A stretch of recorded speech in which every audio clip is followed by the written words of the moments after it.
Thanks, Arvind. Today is like a bit of an exam with all our banking counselors, all three of them being here. So I need to say something that they haven't heard, right? So I'm going to divide this into two parts. In fact, after we started working on the presentation, I realized that there should have been two separate presentations. One on the Financial Sector Development and Resolution Bill, because this has been reported exclusively by us so far. Nobody even has a copy of it. And it's got as serious implications as the FRDI bill, which was withdrawn in 2018. But before that, we want to talk about money traps, because that is our sort of flagship seminar, and I think there have been a lot of developments in the last 2 years which we haven't really covered in a seminar. So let me just jump straight into it and say, why is investing such a problem for most of us? Because it's quite simple that in spite of so many million years of evolution, the human mind is still not trained to assess financial risk. This may sound hard to believe, but when you see a snake or you see a tiger, the body automatically reacts. Okay, there is a flow of adrenaline. You know that you have to be fearful.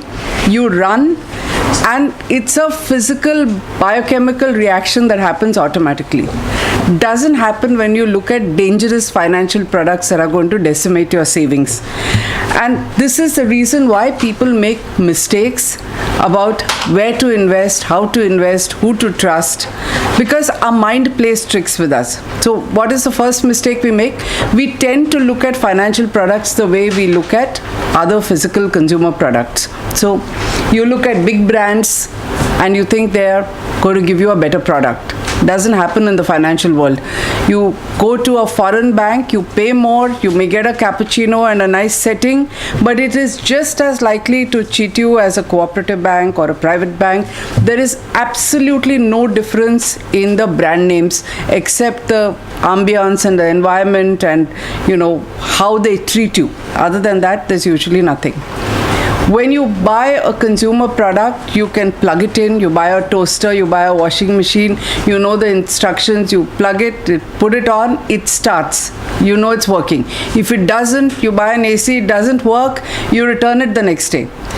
In all financial products, whether you've done the right thing or not is known after about a year. Okay?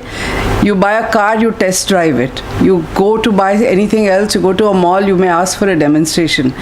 There is no test drive and no demonstration in financial products. Even if you go by the slogan, mutual fund sahi hai, you get to know when a Reliance happens or, they say there's a standstill, Z is not able to pay, then you know whether sahi hai ki nahi. Till that time, you're unclear. This is the core difference between financial products and consumer products, but we tend to look at it, we tend to go by the same advertising, and we fall for ads. And I'm going to keep showing you how this happens throughout this presentation.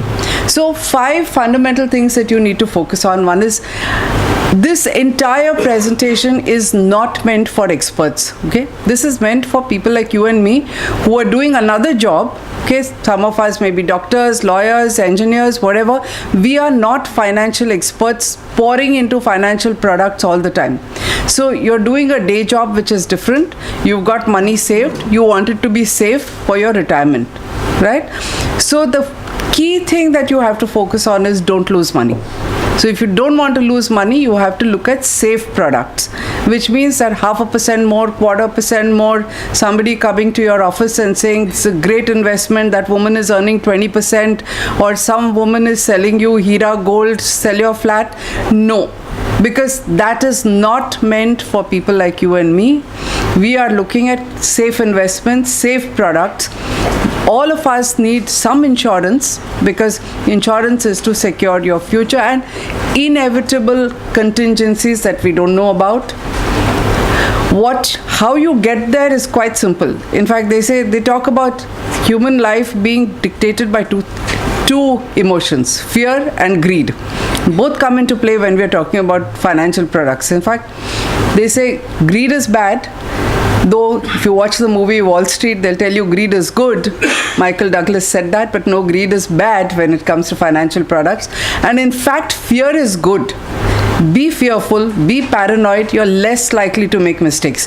So if somebody comes and tells you something, avoid getting emotionally trapped, avoid falling for it, be skeptical, be worried, you're going to be a lot more careful. So when I talk about be fearful or skeptical, I'm going to just start with two examples as a bit of fun to say how extreme people can get, okay? And these are both stories from our neighborhood. They're right next door, both of them in Dadar. So there's this woman who's a doctor who took 25 lakhs and went to Lonavala because somebody told her that by putting a magic chemical on her currency notes, it would quadruple, okay? I mean, she's lucky to be alive and to file a police complaint after that. But A, what she was doing is fraudulent. She's still alive. It's lucky that they didn't sort of bump her off over there. People have been bumped for far less than this. But 25 lakhs, and she thought a chemical. So, you know, people are gullible. This is a doctor. This is not an illiterate woman. And this is a story that's reported in the media. So it's not hearsay, gossip, we're not making it up. This was in the papers just 2-3 days ago. This is a wife of apparently a famous sound recordist. And I think it was just 3 days ago. She got cheated like about 6 times because she kept sharing her OTP for various things. And what did she share it for? Invariably greed. So somebody calls her up, says you'll get some reward points, you know, you're going to get some travel package with a big discount. She likes it, she goes and pays it. Every single time, the standard, not once, twice, not in one day, over a few weeks, she repeatedly gave her OTP to fraudsters and it was sucking out money from her account. It's only after that she has now finally gone and filed a complaint. This is extreme, if you ask me, okay? But it is happening. Educated people, both examples from this neighborhood, both are here in Dadar. And if you think this is not happening, I'm now coming to the less extreme ones where you won't believe how much of money is being lost. This is a 2016 seminar of CBI and vigilance agencies. They said that Indians across 26 states, 6 crore Indians had lost staggering 85,000 crore. If you ask me, it is far more than that because this 2016 seminar is probably talking about numbers that ended in 2014. It is significantly more, it may be even double of that. What do they lose money in? It's invariably Ponzi schemes, multi-level marketing schemes, somebody who says you're going to get a higher return, somebody in your office who says 3 mahine mein double hoga, or Hira Gold was one example I talked about, but look at some of these others, okay? So simple provision that you have to look at. If a bank pays a certain amount as an FD, look at the longest, highest return that you're getting on a bank FD. If it is 3 to 4% higher than that, you need to worry. Because you have to ask yourself, why will anyone in business pay a higher return if they can get your money at a lower price? So the minute they are paying a higher return, it means that there is something that you have to worry about, not them. They're getting your money. If they're going to pay more, it means that there is a risk, there is a chance that your money is not going to come back. And Indians fall all the time for these pyramid schemes which say introduce 2 people, right hand, left hand, you're going to get so much money. Each time you bring more people into the scheme, not only are you getting money, but those people are going to get 2 more and then you're going to get money. Every one of these is, and one thing is certain, they fail. Whether they fail in 6 months, whether they'll fail in 10 years, whether they've gone global and they last for much longer, we don't know. I think, in fact, Mr. Tahir here was the first to come and tell me about Hira Gold. And I remember our discussion and we kept saying, we don't know when it's going to fail. But it is going to fail. And the only guarantee that we can't give is when it will happen. It happened, right? That was not the only one. Even the lookalike schemes of Hira Gold failed. So we can't say when, but these are going to fail. So here's one example. City Limousine. This was, I think, 2001 or 2. He was paying a return of over 100% for 3 years before he stopped paying. Used to go around with Shah Rukh Khan and Dilip Kumar. He used to be on page 3 of the papers every day. And at the end of the day, these are 10,000 people sitting and asking the police for their money. It has still not come. Okay, I'm going to quickly run through these because you don't need to know the details. What you need to know is the size of the schemes and the number of people that are cheated. So pearls, I mean, even today, SEBI is looking at it, 5,000 rupees is going to be paid, okay, per person. 49,000 crore is what finally, after the Supreme Court case, is what they're talking about. This does not include interest. Gold Quest, people like Michael Ferreira have been pushing it. We have said 5,000 crore. I think the number is significantly higher now. But that scheme continues. It hasn't stopped. Every one of you know about Sharada. Only 10,000 rupees is returned. There were so many politicians involved. All of them are scot-free. Some of them have jumped parties. It raised anywhere between 20 to 30,000 crore. Look at the numbers I'm talking about. I'm not even saying 1,000 crore, which is big. We're talking about 20 to 30,000 crore. And the money has not been returned. These were the poorest people. This wasn't even a Ponzi. They just offered 3-4% more than what the bank was giving. And people were putting their money in there because they looked at newspapers. They looked at the fact that these guys were forever with the chief minister and, you know, they were members of this leading party. Rose Valley, same. In fact, at one time in West Bengal, there were about 20 of these schemes. This man was in parliament, the guy who floated it. He was a Rajya Sabha member of the Trinamool party. The government has now come up with this new act. So you had a pyramid schemes and price chits act, which didn't quite work, because what happens in all these schemes is that you keep getting a high return initially, right? So you're satisfied, you're not complaining.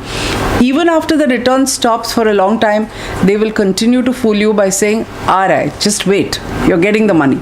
And since it is so much higher, you wait. By the time you're ready to complain, it is too late. And the police can act only when there is a complaint. And usually when there is a complaint, it's too late. So now there is a central act that has been promulgated. We have not, it basically does two things. One is it criminalizes the floating of schemes which are not regulated. So everything has to be regulated. They cannot do promotions and advertising. Anything that's not specifically cleared under the law will be banned. Now, the advantage of this act is that there will be no advertisements. I don't know if you all remember Speak Asia, but they hired the biggest ad agency called Lintas. They had half-page ads. That kind of thing will not happen. But all of you know, I mean, some of these guys don't have to advertise. They don't have to take a half-page ad, because the minute they're offering higher returns, it's all word of mouth. It's in your housing society. It's in your Bishi circuit. It's in your office. It just spreads like wildfire, because they say somebody has invested and they're getting high returns. So that there is an act is good. The efficacy of the act we still have to see, because we've not seen a single case that has been tried against it. So where do you invest, right? We say as a rule, at least make sure that these are regulated by government regulators. So in the financial sector, we have 4 main regulators that we need to worry about. One is the RBI for banks and finance companies. Then there's the insurance regulator. There's SEBI for market-related issues, and there is PFRDI. So there's no guarantee that the regulator is doing his job, because the lack of regulatory accountability is another different ballgame in India altogether. We're going to talk about it. But at least if it's regulated, the pressure is on the regulator to, you know, go after the person who scammed you, to try and recover the money, to set up a committee. So like we said, Pearls has a committee which was being set up under a former Chief Justice of the Supreme Court. I don't know when it will work, but there is no escape from being careful. Okay, it's your money, you have to be careful.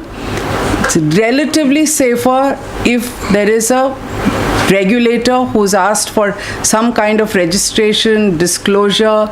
Somebody has gone through the document that is ultimately being sold to you, and it's got a once over. So it's safer than the kind of schemes that we're talking about. Pension. So where do we put our money first? It's usually in a bank, right? So the first place where our savings go is in a bank account. Earlier, when we used to do this seminar till 2016-17, it was quite simple. We had only the first three to talk about. I used to say Sarkari banks, more than 45% of Indian banking is government-owned nationalized banks. So we are very lucky. It's safe, nothing to worry about. The bank's net worth may be fully eroded, but your deposits are safe. That continues even today, but you have this FRDS Act and FRDI Act which is coming. So whether that situation will hold or not, we don't know. But so far, public sector banks, nationalized banks are safe. Private banks, again, we used to say large private banks are safe. Okay, if it's a large bank, the global lesson after 2008, when we had a global financial crisis, was that too big to fail, so the government bails it out. They don't allow it to collapse because it leads to systemic issues. Now, India has done something different. We had a systemically important institution like infrastructure leasing and financial services having failed. It's caused a lot of pain throughout the system, but we did not bail it out. We have let it collapse. We are not even able to resolve it. We now have Yes Bank, which is doddering. It's the fourth largest private bank. So if number 4 is also insecure, we don't know what's going to happen. So far, the Reserve Bank of India has said there's no need for a bailout. It's watching. Yes Bank is putting out disclosures every few days saying they're looking for investors. They're not able to get any decent investor. Every few days, a director is resigning. Just 4 days ago, one more director resigned and he asked for a forensic audit of the bank. We don't know where it's headed, but this is going to be your big test case on private banks. So are private banks safe? We keep looking at the numbers, but if there is a fraud, we don't know about it. But I would say relatively, at least larger private banks are safe. Don't go for the smaller ones. The third is cooperative banks. This we have always said are dangerous. They fail at the rate of one bank a month somewhere in the country. Okay?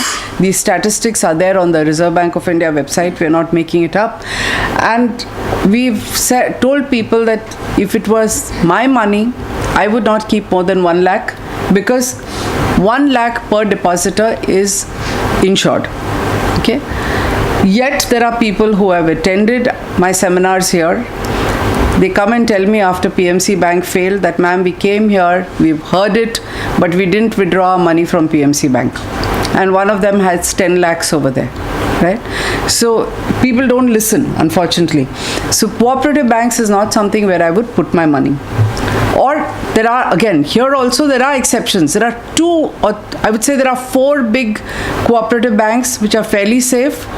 I mean, no casting aspersions on them. They are really good banks. They ought to be like scheduled banks. But by and large, please don't go with any unknown name which is in your neighborhood, because they fail with enormous regularity. Payment banks is something new that the government started a few years ago. It has no business model and they're all slowly folding up. I'll come to it later.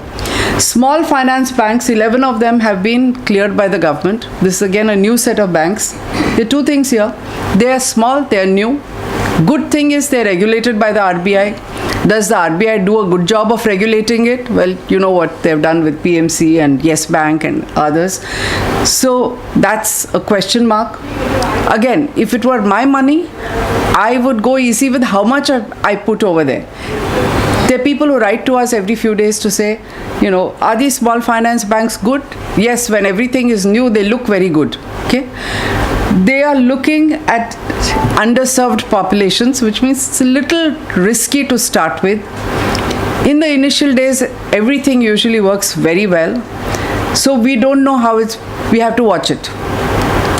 There's a whole lot of other stuff that's happening, which is again 2-3 years old. One is e-wallets. I mean, if you notice, everybody has a wallet, whether it is Big Basket, whether it's Ola, Uber, Amazon. Everybody wants you to put money in the wallet and use it from there. Now, the wallet is not a standalone thing. The wallet has to be funded through your debit card, your bank account being linked. That is where things become dangerous, because first of all, every one of them persuades you, pushes you, gives you freebies to download an app. We find that most apps take so much of your data. They have no business looking at some of the things you do, but they're just automatically downloading it from your phone. The minute you link your bank account to it, you open yourself up to a bit of danger.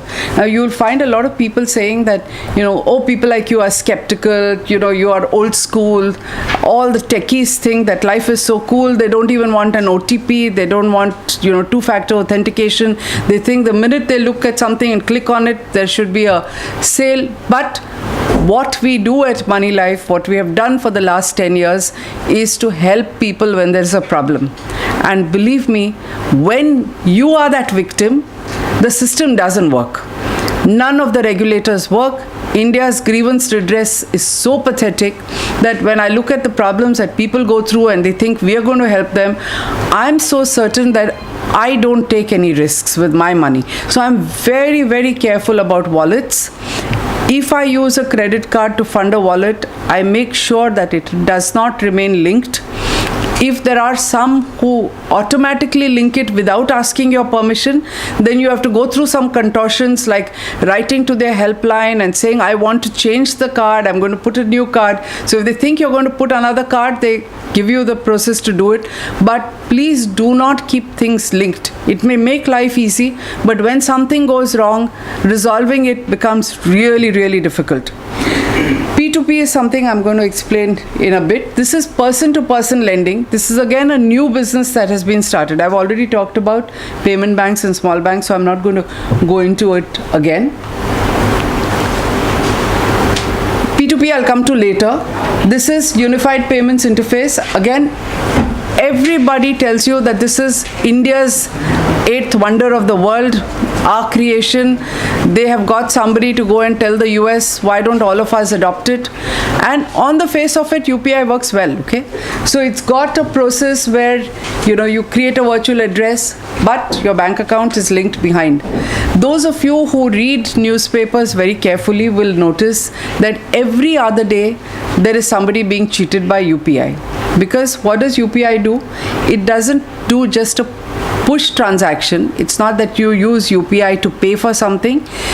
Somebody else can also pull money out of your bank account by taking you for a ride. So the most common thing which you would have seen in the papers repeatedly is sites like, OLX and those kind of sales sites. So you want to sell a second-hand bike or a car or something small. There'll be somebody who's tracking those. They call you up and say, "Humko kharidna hai." Now suppose you're selling a second-hand bike, just as a way of example. You want to sell it for 5,000 rupees. Its real value is 4,000, but you think nobody's going to pay, they'll come and haggle, so I'm keeping a little buffer. You get a call to say, I want to buy the bike. I've seen the photo, looks very good. I don't want to haggle. I'm paying you the money. I'll come and collect it later. I'm paying you the money right now on UPI. Will you share your address with me?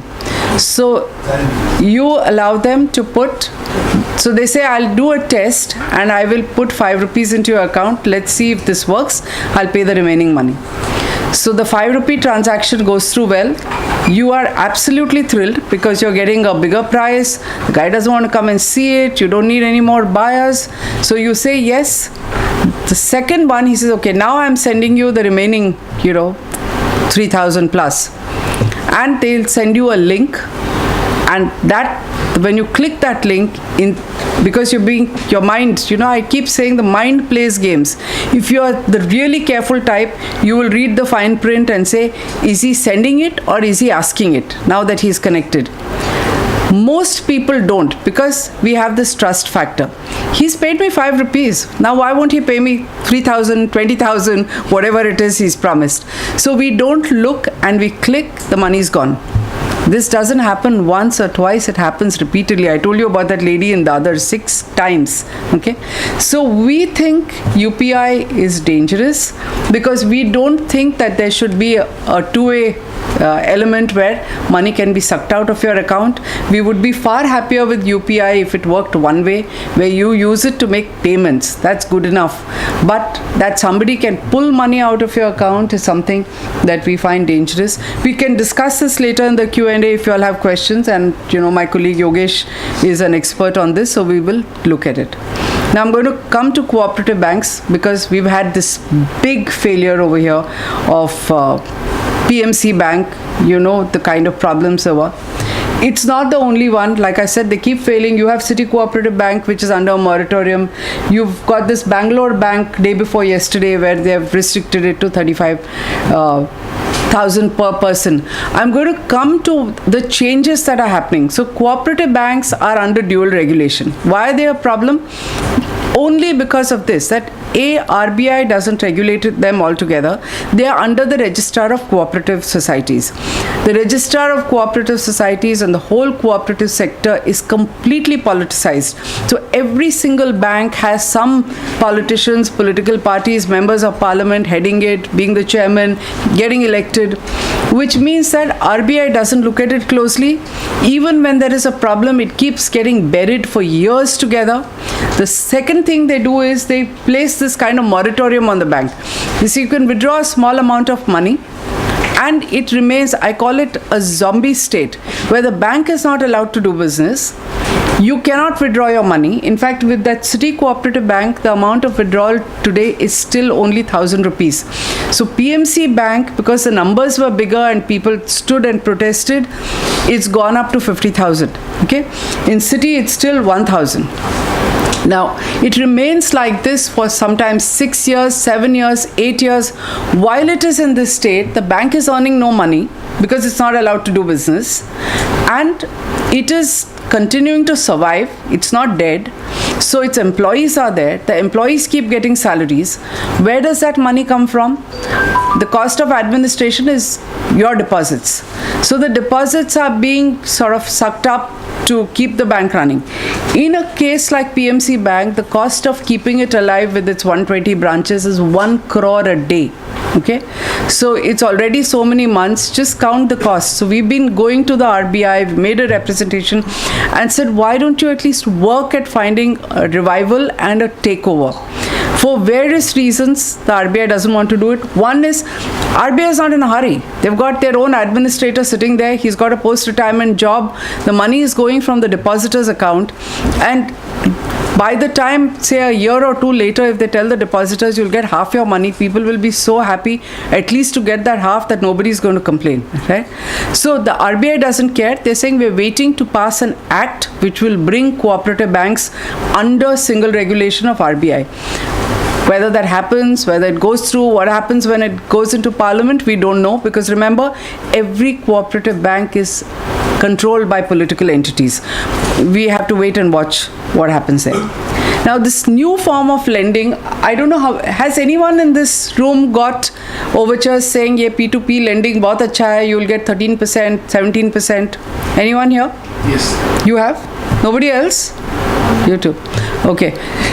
Because we get, as Moneylife, they want us to be influencers to push people, to go into P2P lending. What it means is that people who otherwise don't have access to the banking system can borrow from an individual. So, suppose, Mr. Tahir here has 50 lakhs for them. They're telling him that, what are you getting in a bank? 7%? So, instead you'll get 13% if you lend directly to me. Because I'm not getting money from a bank, I'm ready to pay a higher interest, and this P2P company will act as an intermediary. So, what are the checks and balances? They'll tell you it is regulated by the RBI. I keep repeatedly saying we don't know what that means because the RBI is repeatedly caught napping. Second, it says when it started, the RBI said, if even suppose there are 10 intermediaries offering P2P, the sum total that can be invested by an individual, him for instance, like I said, he has 50 lakhs, but he can't invest more than 10 lakhs through 5 P2P companies. So that's a ceiling, a check. What has happened is, then he says, how do I know that the person will repay?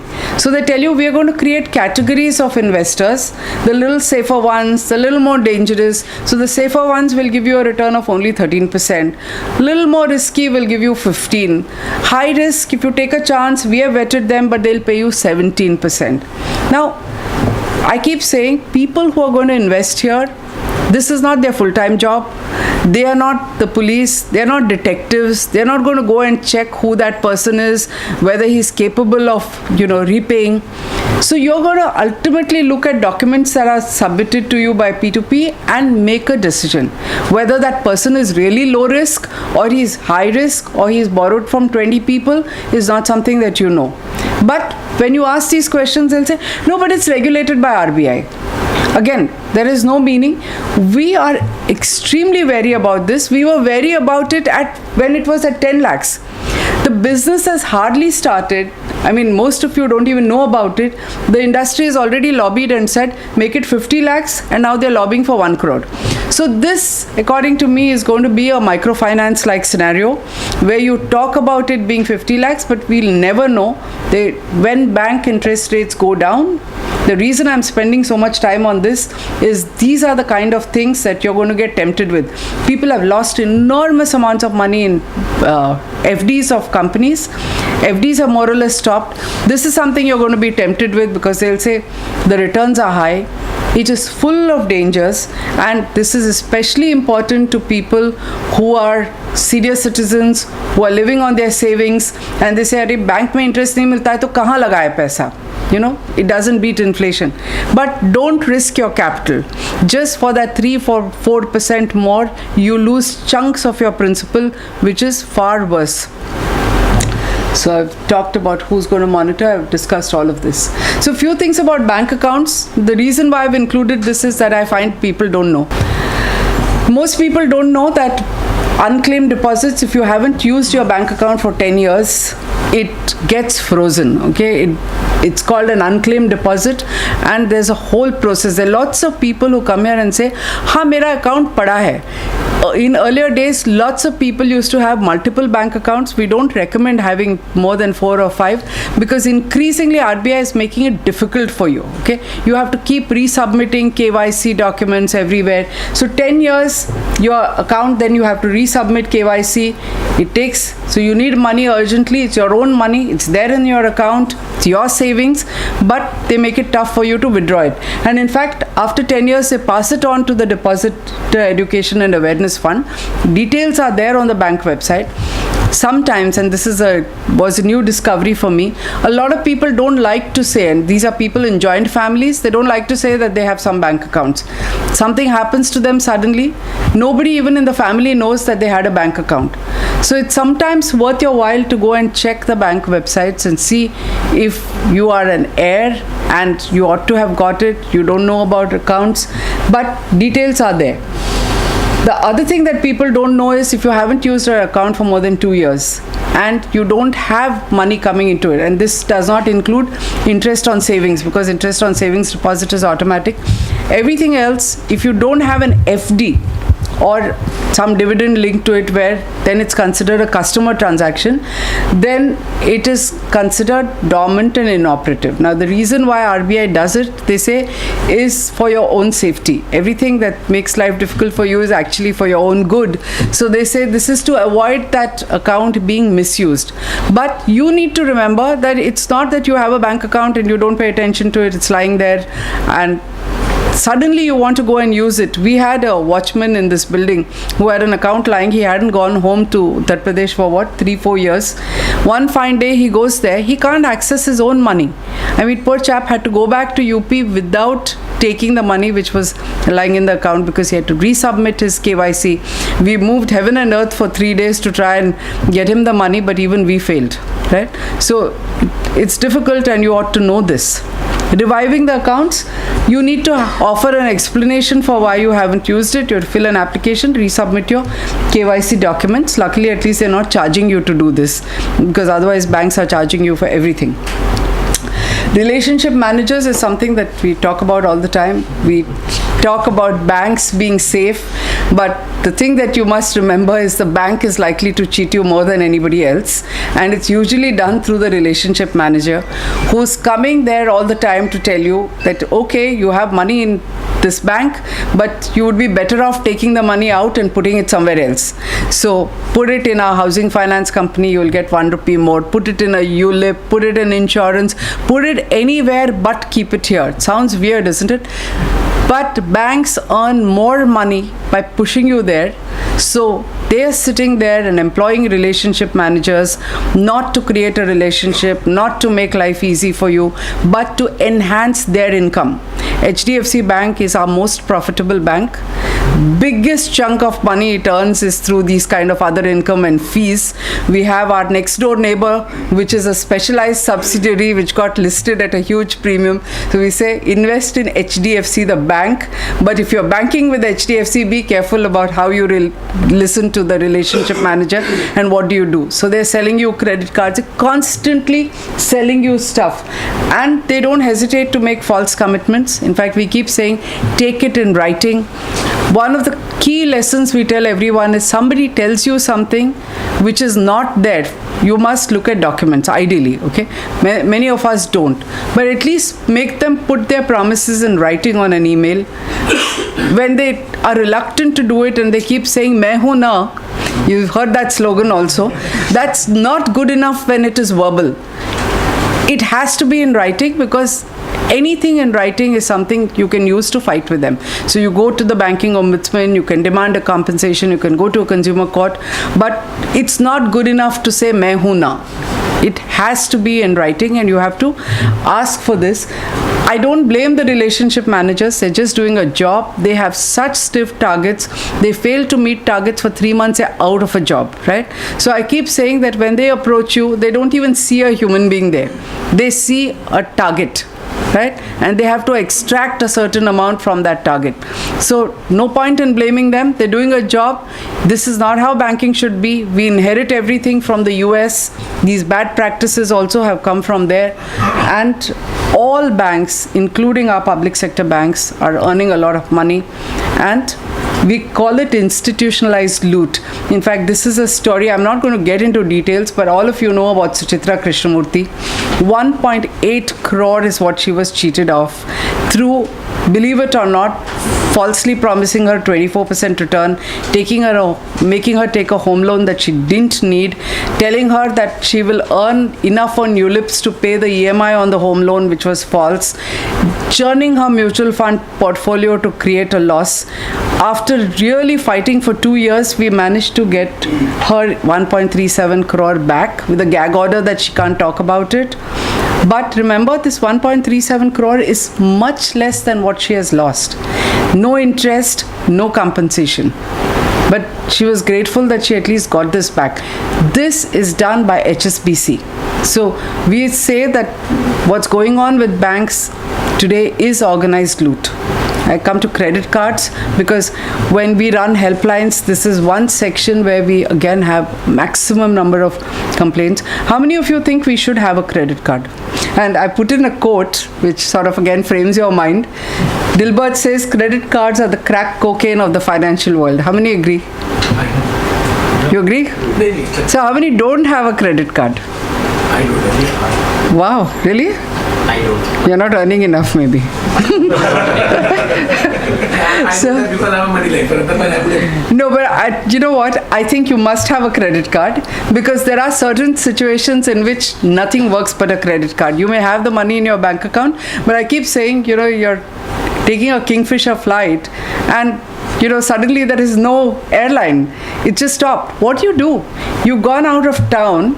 You can't run to a neighbor or to someone else. You can't go and access your bank account. You're just stranded, right? So there are certain situations, certain emergencies, maybe hospitalization, where a credit card is useful. So I'm not knocking credit cards at all. Only thing is, look at it like it's crack cocaine, right? So which means that you have to be really careful about how you use it. So this is what you need to know. The returns, the interest and charges on credit cards are not 18% as they claim. They are anywhere between 40 to 65%. So credit cards do not like or do not want people who pay the full amount when the bill comes in. Okay, we are completely, I think somebody complained that the managing director of a bank said, we don't want useless people like that. So all of us who pay on time, we are useless people as far as they're concerned. In fact, they don't even earn the money of the cost of the card in the monthly statements, because you're paying them back and they're giving you credit, right? But if you have a credit card, make sure you pay back, otherwise this is the interest. Now, if you roll over, because you notice the first line in bold is, you need to pay only 375 when you have actually spent something like 20,000, because they want you to do that. They want you to roll over the rest, because they can't earn that 40 to 65% unless you roll over. Now, once you roll over, everyone says that, I use it well because I have this free period. You do not have a free period if you have an outstanding. If you have an outstanding, everything stops. You have that credit period only when there is zero outstanding.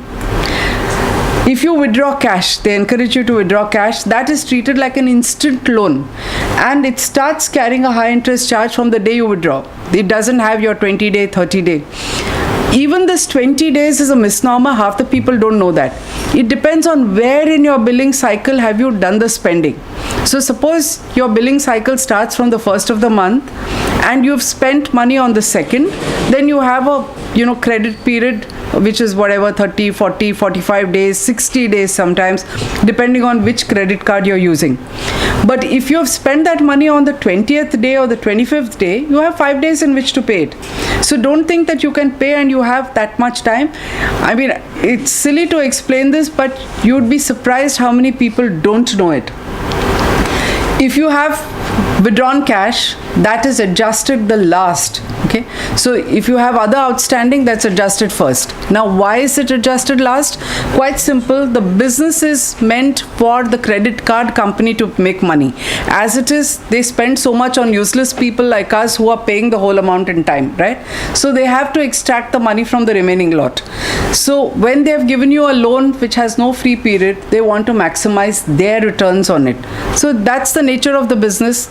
Can't blame them. Those who take advantage of it and benefit from it once in a while, good for them. But remember, credit card is good as long as you know how to use it. Other common mistakes that people make is comparing a bank FD with a corporate FD. Completely different ballgame. Corporate FDs are unsecured. Today, after people have got cheated in a huge way, they have, in fact, Arvind was here as an intern, has done a study on how many people got cheated, Pletico Pharma and, Helios and Matheson. People have never got their money back, lakhs and lakhs of rupees. A lot of senior citizens who keep asking, company is gone, money is gone. Even after it goes into liquidation, as an unsecured fixed deposit holder, you're the last in the queue. Okay, so secured lenders, creditors get their money first, and by and large, let's take it for granted, you're not going to get your money once a company is failed. I told you that you need insurance. So you need certain kinds of insurance. Some of it, like your motor insurance, is mandatory. Life insurance, if you have dependents, it's a good idea to have it. When you stop having people depending on you, there's no point in having life insurance. So for certain times in your life, it's required. It's a good idea to have insurance for your home. But remember, you get a small amount. What you need to remember is that the insurance is very different from other investments that you make. Everywhere else, it is buyer beware, caveat tempter. You need to be wary. The insurance business, they are not too concerned. Some of them will say, okay, you want a medical insurance, we will insist on a health check. Some of them don't even want to do that because they're taking you on utmost good faith. The business is just inverted. It's quite simple. You're going to pay the insurance company. They don't need to ask you too many questions at the time when you're buying the insurance policy, right? They start looking at the fine print the day you make a claim. That's the day they will look at whether there's a spelling mistake, doesn't match your, KYC documents, the birth date is wrong, did you have hypertension and did not report it, did you have diabetes but decided that no, there are medical records, but no, I went to whatever Dikshit diet and my, diabetes was over, so I didn't feel the need to inform. All that comes into play at that time, right? So you have to be careful. You please do not believe agents who say you can lie, fudge, I will change, get it in your wife's name because you're beyond the age where you can get a certain policy. All this has happened, okay? Senior citizens are told to buy ULIPs and said that, why don't you do this as succession planning? So they're sold one-time insurance with 20 lakhs and 30 lakhs of premium. In fact, a friend's grandfather, I helped the family recover 1 crore for the father and 1.8 crore for the father's brother, both above 80. They had taken these policies, 20 lakhs in one grandson's name, 30 lakhs the next year. Same guy was coming year after year and conning them, and they had no idea. He used to sit and chat with them for hours together, drink their tea, take them for a ride, get them to fill forms, and it's only later that they got to know that this man was targeting senior citizens. It was in Pune. When we took up the case, we realized that the bank knows very well what is happening. The reason why I could get them the money back so soon is obviously because we threatened to write about it. And we discovered that they told the person, don't tell her, we're not sharing any details. In one case, the person had even died. They didn't even wait for a death certificate, they gave the money back. Okay? I mean, it's as shocking as this. Why did they do this? Because they didn't want it publicized, because those two were not the only victims. There were about 200 victims in a locality in Pune, all senior citizens, all duped of their savings in a similar manner. So they wanted to settle individual cases that came without publicity. So the same person whom I helped at her wedding told me we got our money back, but did not have the courtesy to give it to us officially. That's how we know that the money has come back. And insurance mis-selling is egregious. This is a TC, retired TC, whom we had helped to get our money back. What was shocking over here is they'd even forged signatures. This is done by the insurance company. This is our cover story.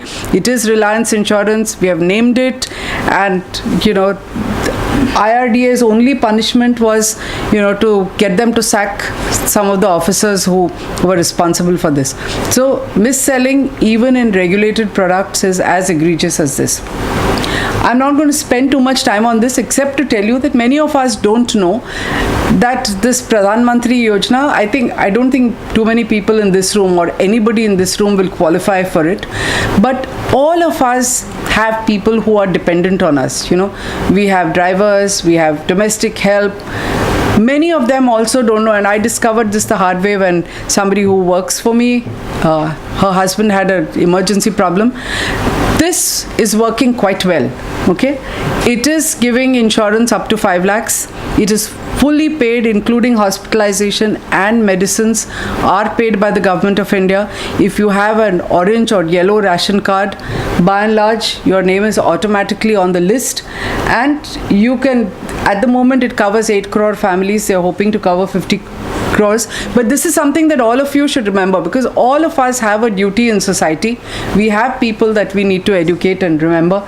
So you can just help them to check or direct them to say it, including things like open heart surgery and whatever, is available free to people today. I mean, in Bombay, they go to KM hospital, no questions asked. As long as they carry their ration card, they're getting the treatment. Ration card and a lot of times Aadhaar card.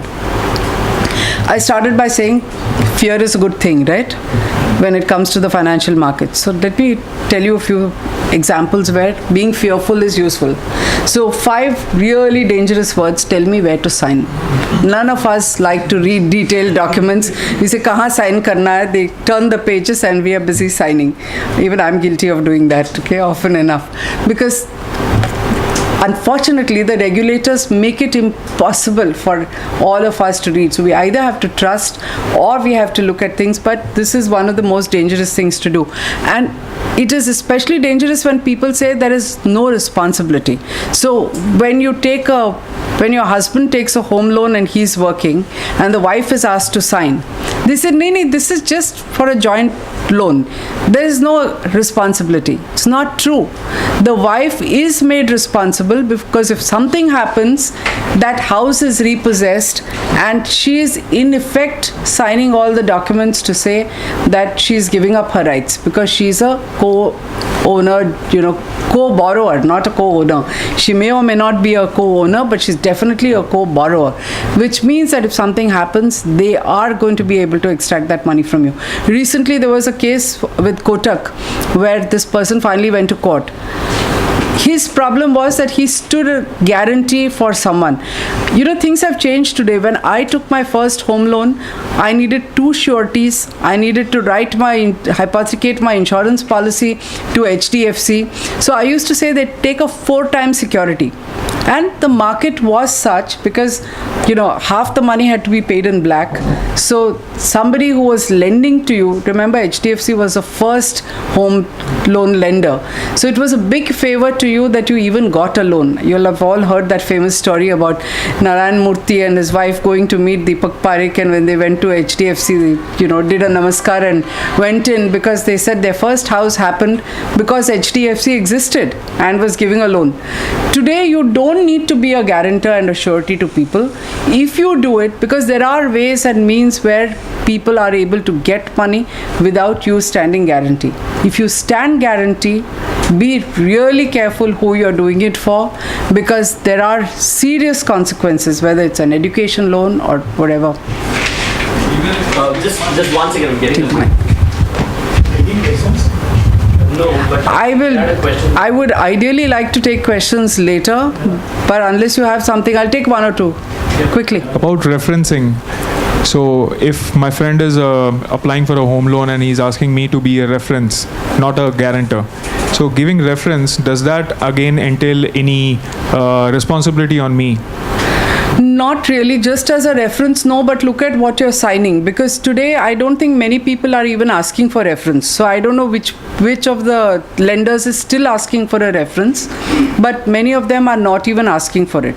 I didn't have to, for my loans, didn't have to get any reference from anybody. So you have to find out why. If the person vanishes, they are going to come to you.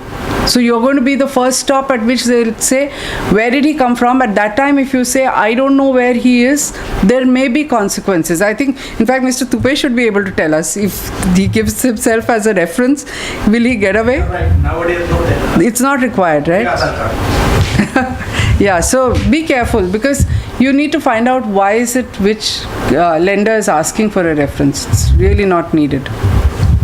Then pay attention to, like I said, OTPs, passwords, PINs. These are things every time you get an email which is, pretending to be from the tax department, either giving you a refund or threatening action against you or threatening to close your account. You just have to be careful. If you go and click on the name, you will see that the first thing says Income Tax Department, but when you click it, you will know that it's somebody else behind it. So this is an example of a loan that email that I've got. Looks absolutely like it's come from Ayushman Bharat. Similar ones come from RBI. Similar ones come from the tax department. In fact, the tax department ones are so well done that even when you click it, the difference between the actual income tax website and their email IDs and the fake one is so little. I think Yogesh has done a couple of articles about it, that it's difficult to figure out whether it's true or not. So when in doubt, don't click it at all. Just go and ask somebody. What you can be, rest assured is that you don't have to click on something because it may be a spam. Again, like I said, the government makes things difficult for us because now you had the Bombay High Court saying that even notices can be served on WhatsApp, and if there's a double tick, it's going to be taken for granted that you read it. Okay. Similarly, some things are being sent to you on email, and if there is an acknowledgement that you have opened it, I guess you can be held responsible. But if there is a hyperlink there saying you want to reactivate your account, you want to prevent something, you want to know somebody giving you a refund which you aren't expecting and don't deserve, please don't click those links, because they take you to sites which either put in malware or access your data.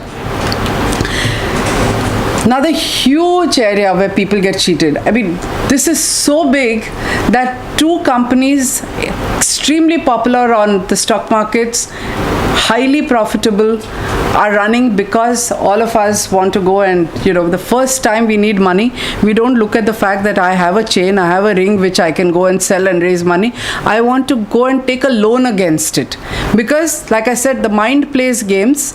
They will use an Akshay Kumar to frame things in a way that they make it seem as though it's all about, your mother's bangles, which is given for your education. They'll make it as though she wants the same bangles. I think she would rather that you 5 years later give her the latest that Deepika Padukone is wearing in a Titan ad, rather than those same old bangles that she pledged. So I think it's a load of rubbish. You have to not make the mistake between gold that you own, which is for a rainy day. I mean, gold is a wonderful investment to have, a saving to have, because you can wear it if you're a woman, and you can sell it when you're in trouble, right? It is something that definitely has value. What you need to avoid at any cost is to take a loan against that gold. You are in difficulty, sell the gold. So this is an article we've written in Moneylife, but I'm not going to get into details except because the numbers are a little old. But look at the illustrative chart. You take a gold loan, you're going to pay it back in 82 months. You sell the gold, and whatever EMI you're going to pay, you start buying back the gold a little bit at a time, maybe even 1 gram at a time. You're going to get that gold back in 39 months. It's as simple as that. And when you take a gold loan, you're not getting the full value, you're getting a haircut, right? So it's like a double whammy, and there are all kinds of charges attached to it, which is the, assaying charge, looking at whether your gold is all right or not. So it is in 3 minutes, but charges are debited from the gold. I keep harping on this because people, even in our office, we do financial literacy. We've had at least 4 occasions where somebody is in trouble and their first thought is, I'm going to get a gold loan. And you say, why? Because they don't do the numbers. Finally, why are we doing all of this? Because we are being tracked, right? Our credit history is so important. Every single thing that you do today, including, believe it or not, what you say and do even on Facebook and, Instagram, is being tracked. Not everything goes into your credit history, but it gets into, when you get into trouble, this is what they're going to look at. So credit information companies are tracking your borrowings, and they're giving you a rating, and that rating is reduced to a number. If that number is high, you get future loans. The way the system works all over is, if you have a good credit score, you get a lower interest. If you have a bad credit score, really bad, you don't get any loans at all. In the US, you get loans anyway, however bad it is, but you pay a very high interest. In India, you don't get loans. At the moment, that's how the system works. So if you have a default, you really are putting an end to your financial ability to get further loans. So what do they track? They track how much you owe. So what is the extent of your borrowing in relation to what you earn, right? They look at your payment history. So if you borrowed a long time ago and you have paid very diligently, no late payments, no delays, then that has a huge factor. The highest factor is your ability to pay over a period of time. So suppose you're a young person in a first job, have borrowed for a motorcycle, it's your first borrowing, so you get a credit score, but it may not be very high because you're a fresh borrower. You don't have a payment history. As you build the payment history, your credit score keeps increasing. So when you keep paying back regularly, that payment history factor kicks in, and so the length of credit history and the diligence with which you pay, both these together account for 50% of how your credit score is taken into account. And each agency has a few different factors. That 10% varies from company to company. There are 4 of them. They share data. All banks share data with them, and there is no escape from it. So when you fail to pay, all this kicks in, and you can't borrow again. You have any questions on this part? Because then I'm now going to the FRDS bill after this. So I'll take a few quick questions and then we'll go to the next section. Wait for the mic. Madam, in terms of investment, what will be the weakness of a product of, say, the Life Insurance Corporation of India and the 7.75% Government of India bonds? The weakness in terms of default of the principal as well as the interest or the bonus. See, both are sovereign. LIC is still nationalized, right? Government of India bonds are sovereign bonds. So there's absolutely no risk of default. So LIC is doing dangerous things, but there is no escape from Government of India having to pay for it if something goes wrong. It is unheard of. Then it's like the country failing, right? So till now we've had no record. I know that after 2008, Iceland as a country, failed. But otherwise, there is nothing to worry about between the two as yet. We are worried where LIC is headed, because of the kind of investments it's making and it's forced to make, and it's sort of bailing out the government all the time. But I don't think you need to worry as yet. It may affect the bonuses, the way LIC is. Yeah, it could. It depends on LIC's numbers. Of course, it could affect. So, unless you tell me what product, I'm not going to be able to answer whether this or that is better. And in any case, under SEBI rules, I can't stand here and give you investment advice. I'm not allowed to. No, I'm not asking you about investment advice. Just the failure of, just the probability of these two failing. Failing won't happen. Failing cannot happen. But LIC has a lot of problems.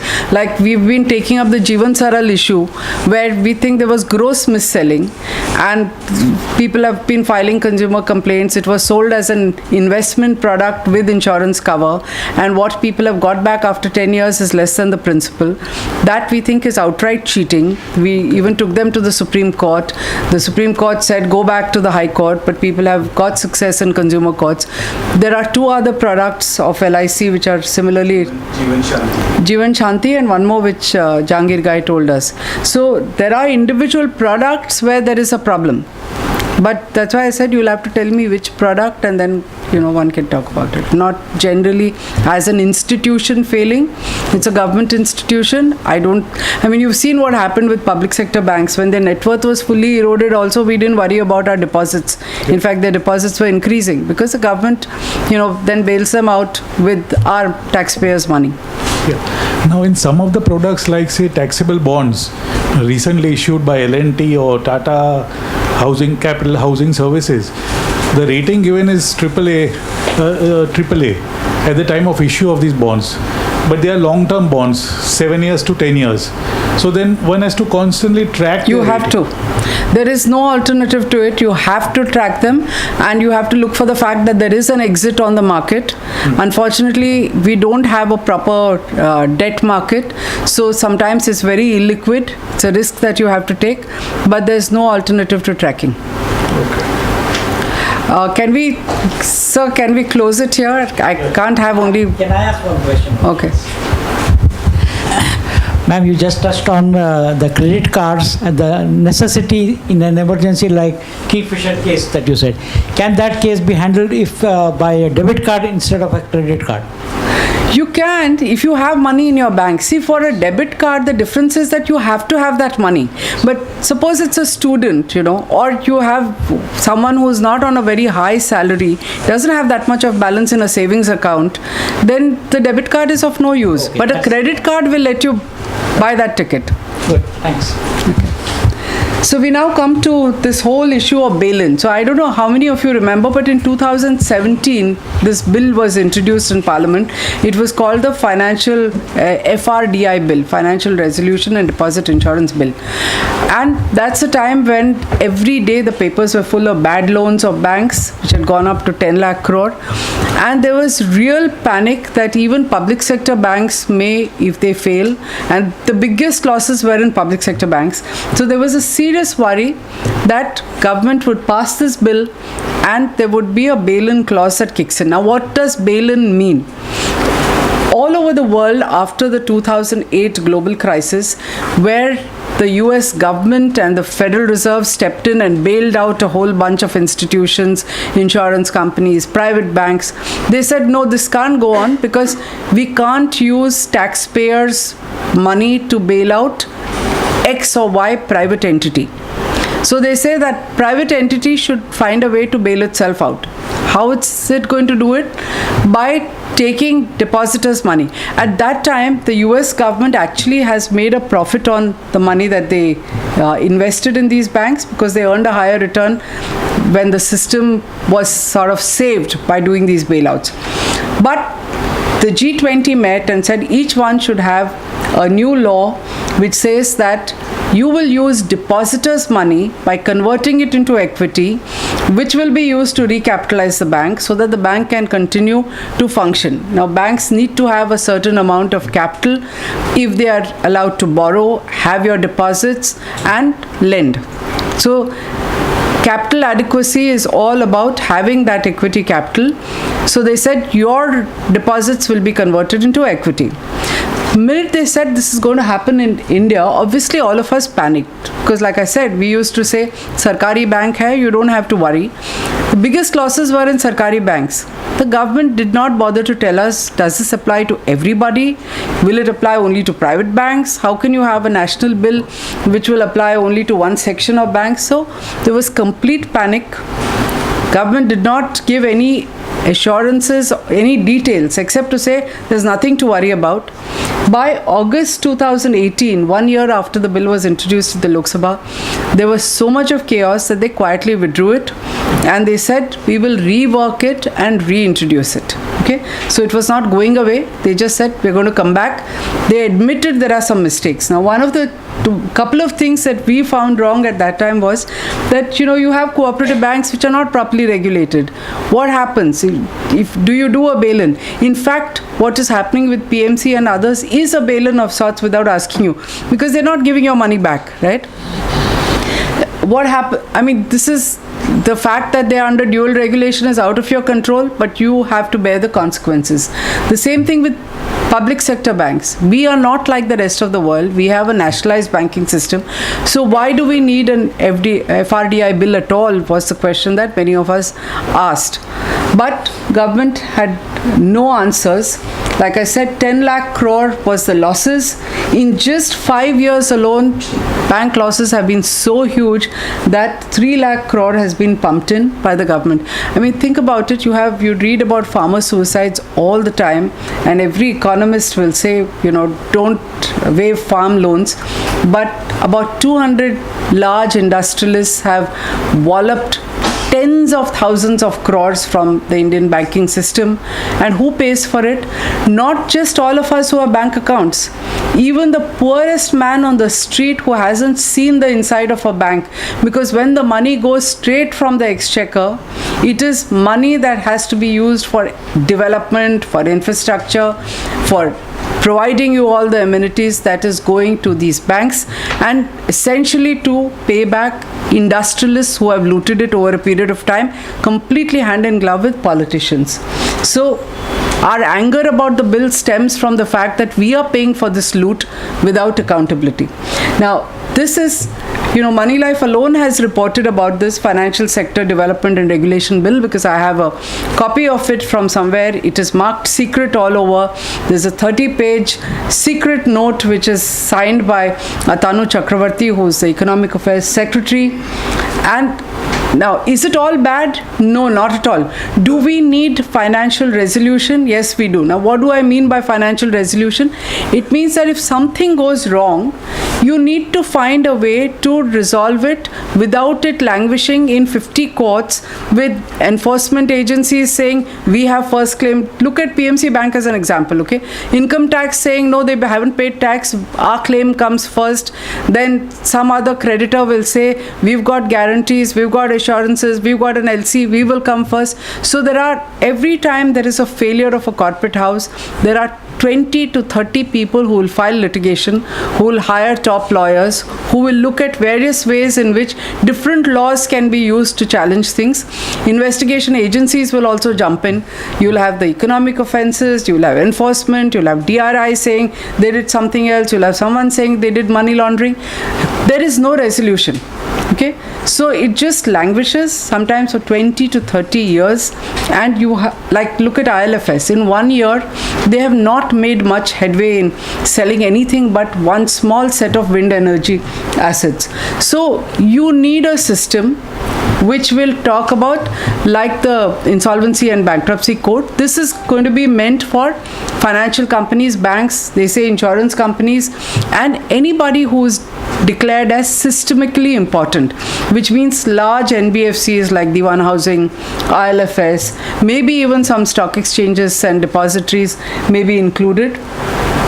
It's going to cover a whole bunch of legislation, because the primacy will be to what is going to be called a resolution authority. So they're going to create a body which is called the resolution authority. Even the deposit insurance is going to be moved to that authority, and everything will be done through it like it is done under the bankruptcy code.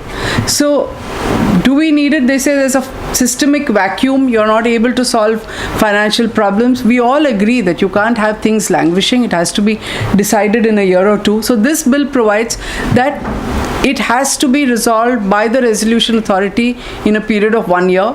They know this 1 year is itself unrealistic, because the bankruptcy code said 270 days and it doesn't happen in 270 days. We know it goes on for longer than that.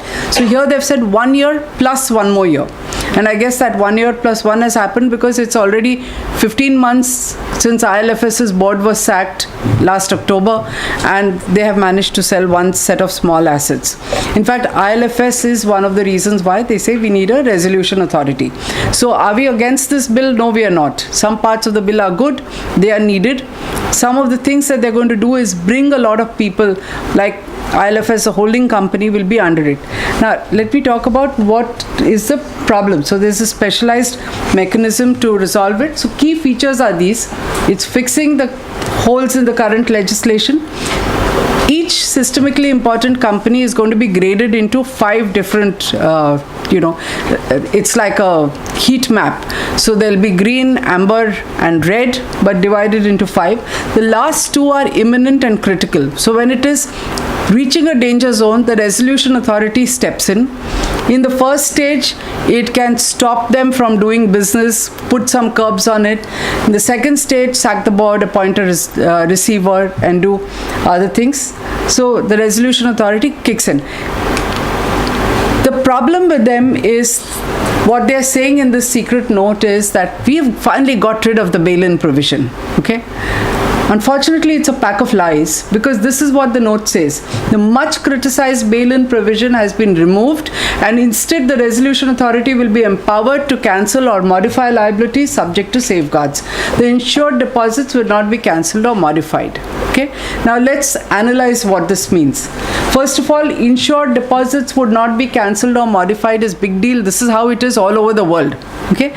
So all over the world they have said a minimum threshold of deposits which are covered by deposit insurance will not be touched. It was the same in the previous bill. It will be the same here. They say they are going to increase it, but it's the same. So there's no difference. Now they say the resolution authority can cancel or modify liabilities. What is a liability? Your deposit is a liability. Okay, so the bank has a liability to repay your deposit. So they say they can cancel it, which means they can cancel the liability to repay you. It's the same as bail-in. They can modify it, which means that they can convert your deposit into equity, which means it's the same as the bail-in provision that we were worried about.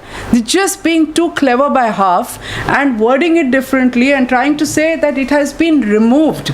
I mean, we get really tired of the fact that everything is always a lie and it's fudging of facts, and they think that all of us are morons and we don't understand it.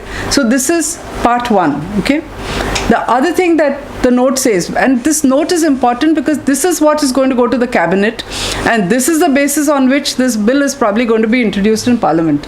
So they say simultaneously a decision to increase deposit insurance from 1 lakh to a higher amount may be taken, and that increased amount would be the floor for deposit insurance.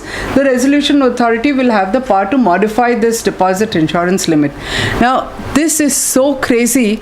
This entire paragraph is just mind-boggling in how weird it is. Now, for the first reason is that deposit insurance, any insurance, is an actuarial science, okay, based on the law of probability, based on demands, based on the premium collected, and all of it is done by high level of mathematics to come to a decision on how much of premium should be collected for what amount of liability. And you all know this, right? So if I decide that I want a 1 crore life insurance, depending on, because I want 1 crore, I'll be paying a certain amount of premium, which is calculated based on my age, based on my maybe health profile or whatever. So there is a science behind it, and it is decided without even telling us whether 1 lakh will become 2 lakhs, 5 lakhs, or as some media houses are speculating, 15 lakhs.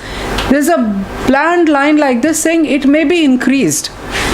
We have to know how much, because everything else, including the safety of your deposits, the cost of your deposit, depends on how much that is and what is it that you're going to pay. So it's impossible to have it as vague as this, and they will have the power to modify this.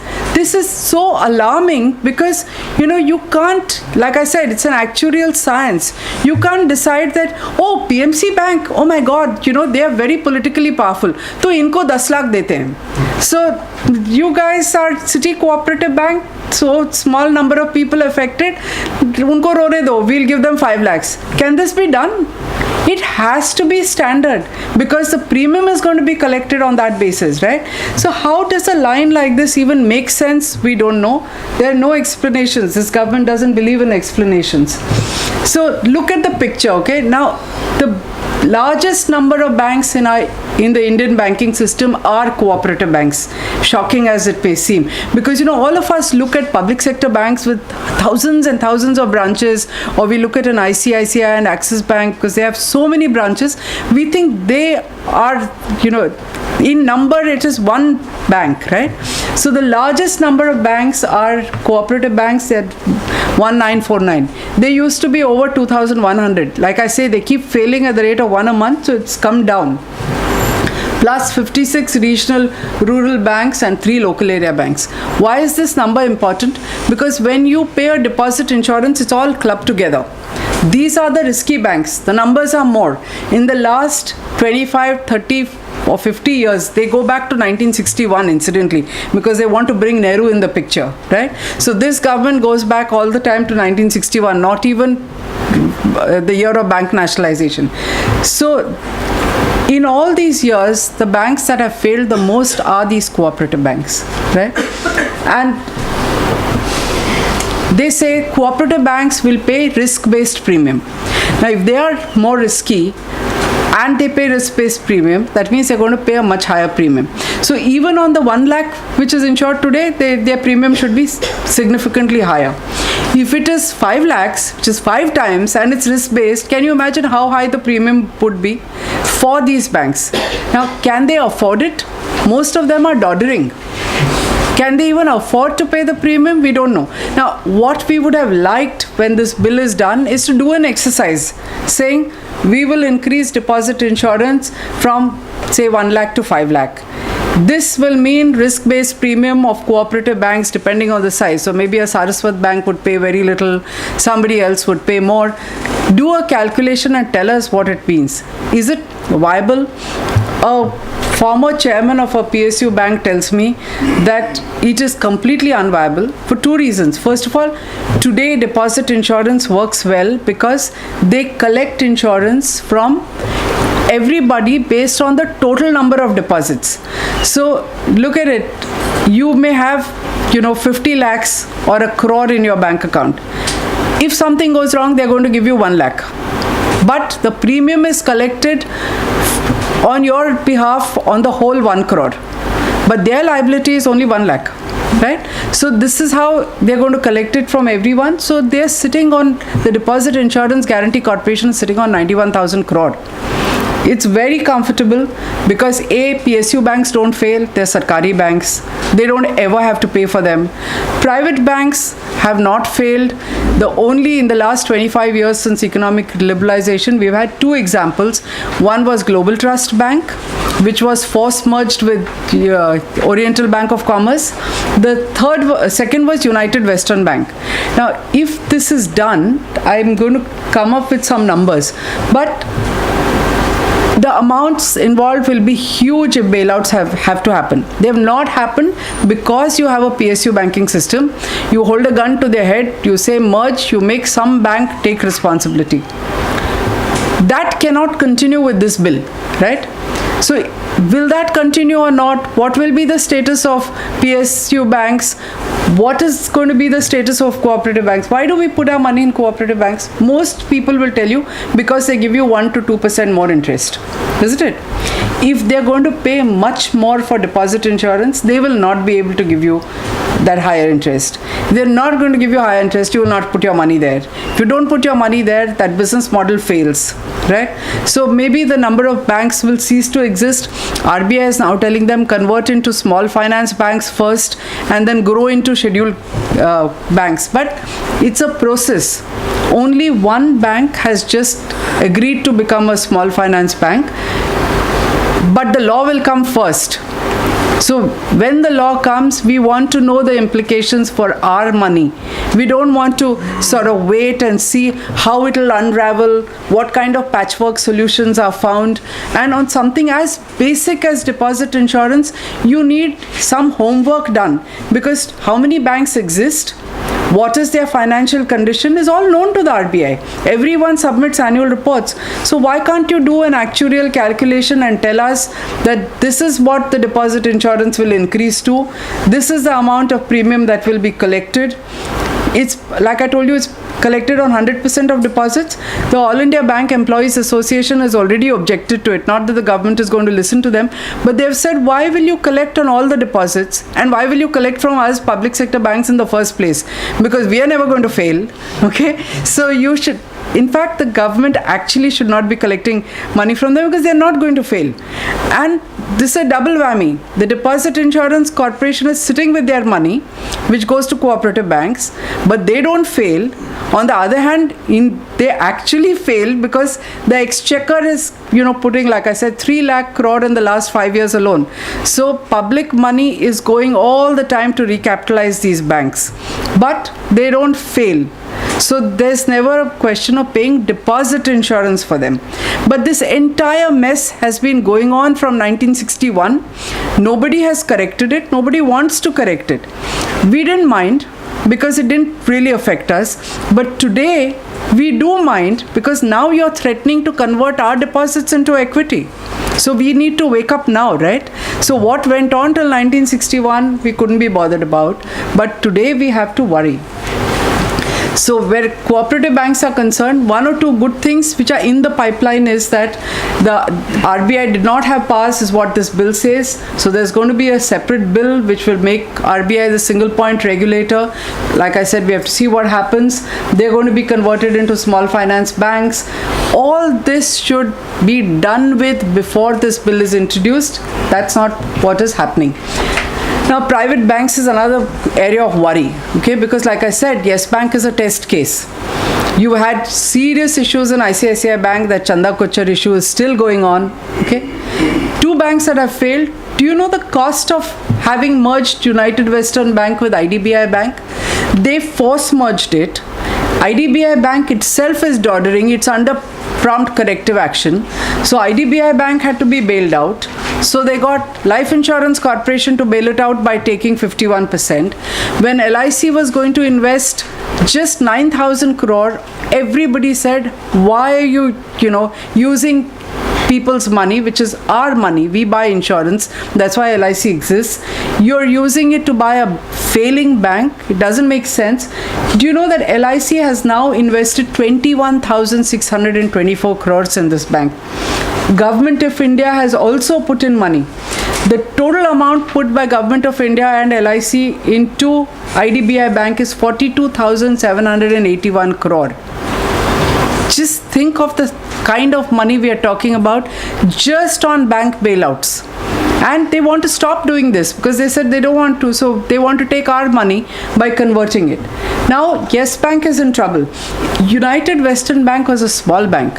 IDBI also was a relatively small bank. Yes Bank is far bigger. It's the 4th largest private bank. If this bank has to be bailed out, we don't know what the cost of it is going to be. So the reaction to it is silence. Don't say anything. Yes Bank is putting out press releases saying, we firmly assure you that there's nothing wrong.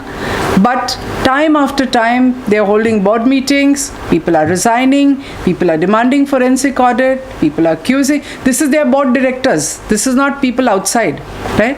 And they are not able to raise good quality money because people who are asking assurances from the bank are not getting it in writing. And so they say, we don't know what's going on over there. So that's a test case. I personally feel that with all these holes in the bill, as well as the current situation, if the bill is introduced in the budget session, which a lot of people think it will happen, then we are in for another period of panic, because 2 things that you need to remember is that this resolution authority under the new bill is going to include all the financial regulators. Now, our view in Moneylife is that all the financial regulators have failed to do their job. They have not monitored what mutual fund trustees are doing. They have not looked at what credit rating agencies are doing. RBI has failed in bank supervision. So you bring them in, becoming part of the bureaucracy. So instead of the resolution authority or anybody demanding accountability from the regulators, you will continue to post retired bureaucrats for 3 and 5 years over there, post retirement. They will have no accountability. You will have another big bureaucracy, and I don't mind what they're doing, but there's a huge cost involved which comes from the Government of India, and this bill is draconian because it for the first time threatens to take our savings. So today we have to speak up and ask what's going on. There's no detailed exercise on insurance, and there is just one throwaway line over there which says that PSB resolution will happen. Now, if you asked me about LIC, and I said it's sovereign. So according to me, there's no question of PSB resolution. You will either privatize these banks, or you will shut them down, or you will sell them. What resolution? Does it mean PSBs will fail when they are government organizations? What is the meaning of a sentence like PSB resolution? We don't know. So I think there are lots of holes in this bill. It's as yet a secret. Let's just hope that all these questions are asked and answered. So the final question that you would ask is, did they discuss it with anybody? So you want to know who they discussed it? Definitely not with us, the people who are the largest stakeholders. They've not discussed it with bank unions, but they've discussed it with Tribal Affairs Ministry, and they've discussed it with Corporate Affairs, Social Justice and Empowerment. I don't even schedule castes and tribes. Are these people going to talk about deposit insurance in any meaningful way in the discussions? I don't know what these discussions were, but they very smartly say these are the people, not us, who are going to be most affected. So I'm going to end over here. There are details about the bill, but I don't think most of you are going to be involved in what is the resolution authority, how is it going to be funded, what is the structure. I've got a lot of that, but I'm open to Q&A now. Thank you.